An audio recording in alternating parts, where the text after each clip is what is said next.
Hey, what's going on, Will? Just wanted to record one more quick one for you.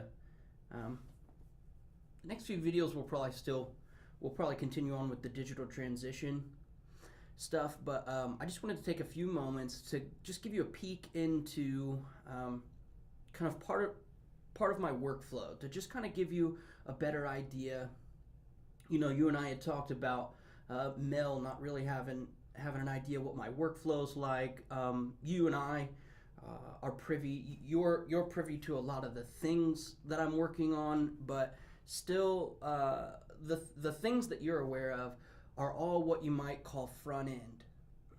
There's front end to all kinds of different stuff. There's front end, like front end on a website means what the end user sees. Back end of the website, you know, I think we talked about some of that stuff in the previous video, but it's almost 1:30 a.m. here, and I'm still cracking away. I just kind of wanted to show you a little bit, a peek into my workflow, and this is specifically talking about R&D, research and development. So two big components of my job are strategy, so having to come up with a plan, and that usually takes time. Things have to sort of manifest in their own time.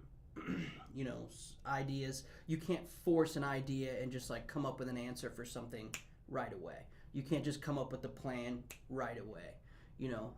And then I guess what you could say the back end of strategy would be R&D, research and development. So currently what I'm doing now is I'm studying new skills, and we're going to look at my browser tabs. This is only going to be a few more minutes. What I'm studying now is server administration. So the things I'm studying, the research that I'm doing is server administration, and this is for some projects down the road. This is going to involve hosting the website and a lot of different back-end database server related things for the website speed, a bunch of other back-end stuff, but it's also going to involve SEO. So SEO is one of the biggest industries in IT, and SEO can get really expensive, and it involves a lot of tools, software tools. So you might be doing white hat SEO, you might be doing black hat SEO. Let's say for black hat SEO, you kind of want to take things into your own hands and kind of do some stuff that, you know, Google doesn't necessarily want you to do, but it's not illegal stuff, you know what I mean? Google is not, you know, they're not the law of the land, you know what I'm saying? So you might manipulate certain things, and I've talked to you about a footprint, and I've talked to you about a PBN, a private blog network, and so a PBN and backlinking can involve, first of all, the PBN, you're going to have to open up a bunch of different websites. So that's all back-end stuff. You're going to fill those websites with content, and you might open up what's called a virtual, like either a virtual machine or a virtual private server. It's basically a computer that runs in the cloud, and then from that computer in the cloud you actually run certain pieces of software that do certain things. So you might have a piece of software called Scrapebox. That is one of the leading SEO pieces of software, and it does so many different things. I'm actually going to have to go out and take some courses on it, just because it's continually improved upon, and the ways that people use it is continually changing, because SEO is evolving around Scrapebox, while Scrapebox is continually being updated as well. So there's a lot of stuff studying here. So we've got server administration skills. I'm going to have all kinds of different I have a lot of information, but you understand, we've talked about it before. Stuff is continually changing, and it's a rabbit hole, man. It's a rabbit hole made up of rabbit holes. So Um, Looking at DigitalOcean, getting into some what's called droplets. I'm trying to figure out a way to make it, I'm doing a lot of pricing right now and research. I've got to see, what is the best way for us to go about doing all this back end server stuff for SEO and the website, potentially a PBN, where that would involve us creating other websites and populating it with content that would point at us as an authority, which gives us extra ranking to allow us to rank over our competitors. So I'm looking at droplets from DigitalOcean and seeing how much that costs and all kinds of different stuff. Looking at different HTML, CSS, JavaScript stuff. Getting ready to take a look at Google Cloud, which is another, I don't even know what to call them. There's like hosting companies like GoDaddy and HostGator, which I'm sure you've heard of HostGator. You know GoDaddy because that's where we got our domain and that's where we do our hosting. Those are retail front end guys. They're the ones servicing all the businesses that know nothing about websites, and they're just like, I can get a domain from GoDaddy, and then GoDaddy just bombards you with all this different stuff, hoping to get you. We want to get you an SSL. We want to get you a professional email. We want to get you. And basically, what they do is they charge you. They do this highway robbery stuff because you don't have any idea how to do it, but you need a professional vanity email. You need an SSL certificate. You need all this stuff, and you don't know that most of it you can get for free or cost very little. You just have to be able to do it yourself. And that's why I use like InMotion hosting. I can get better deals there. And I'm actually was looking at HostWinds. Getting back into, so I'm on some forums doing some research and stuff, talking to my other nerdy guys, you know what I mean, that where we do the back and forth and everything, and where I do a lot of my educating and stuff. Well, not really my educating, but really just chopping it up with the guys.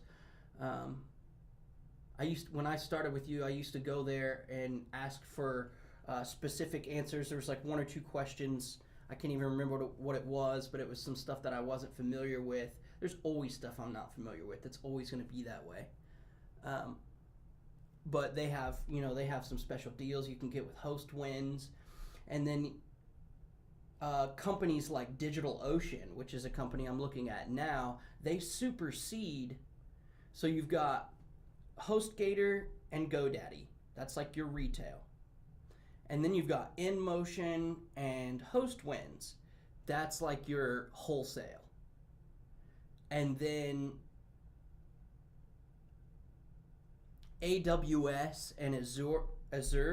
So Azure, I've never used them before. That's actually Microsoft. That's all of their server resources.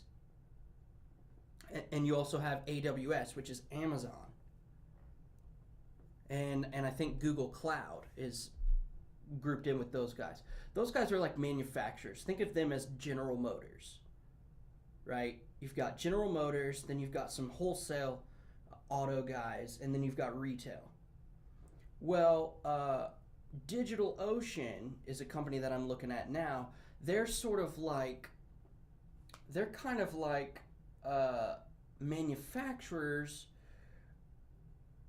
but they're kind of like in between manufacturers and wholesalers. So it's basically what I'm trying to say is they're user-friendly manufacturers, if you will. So they allow me to open up servers and do all kinds of the different IT voodoo that I have to do much more easily and much cheaper than a lot of other places. AWS is meant for like massive companies. So their stuff is really expensive if you're not buying in bulk. I've run websites out of AWS. And there's other things that I have to run like VPSs and stuff. I've talked to you about that before. I just explained it a moment ago. But, I'm looking at virtual machines and different ways that I have to go about certain things. I was actually just on Facebook talking to, I was doing some research with my cousin. He's actually probably so whereas I'm on the business side of IT, he's just raw IT.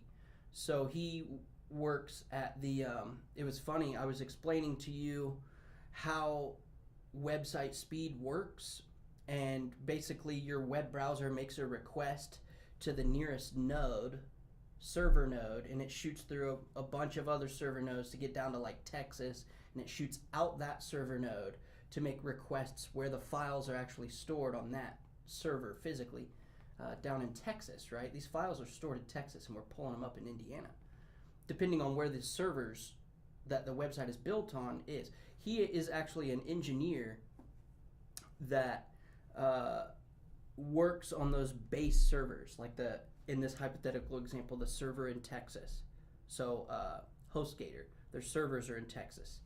So if a giant company was using HostGator, he would basically be doing he does reliability engineering. So when companies like LinkedIn have a problem where they're bottlenecking, he goes in and does whatever voodoo he does. So I was chopping it up with him. He didn't really know any of the stuff I was talking about. He actually used the phrase outside of my wheelhouse. So, the stuff I was talking about is outside of his wheelhouse. So we're different sides of the IT fence. And so I'm really getting back into overall R&D. There's like I just shot you a message that said I was getting back into some stuff, and I kind of just wanted to give you a snapshot of what that entails, how that R&D actually looks, to actually get a glimpse in at what my actual workflow is. So that's what I'm doing now. I don't think that there's any more that I have to, I could talk to you about like Vultre's competitor to DigitalOcean. So I'm going to be comparing prices and, all kinds of different stuff. So I just kind of wanted to give you that snapshot and kind of give you an idea of what R&D entails. And, this kind of gives you an idea of why projects take time and how many different things we're working on and how many different things are involved that are underlying. How many underlying factors there are to just, a few things that we do. Everything has a bunch of underlying factors. Okay, I'm gonna cut it on this one. I might upload this tomorrow or what have you. I'll talk to you soon. Take care.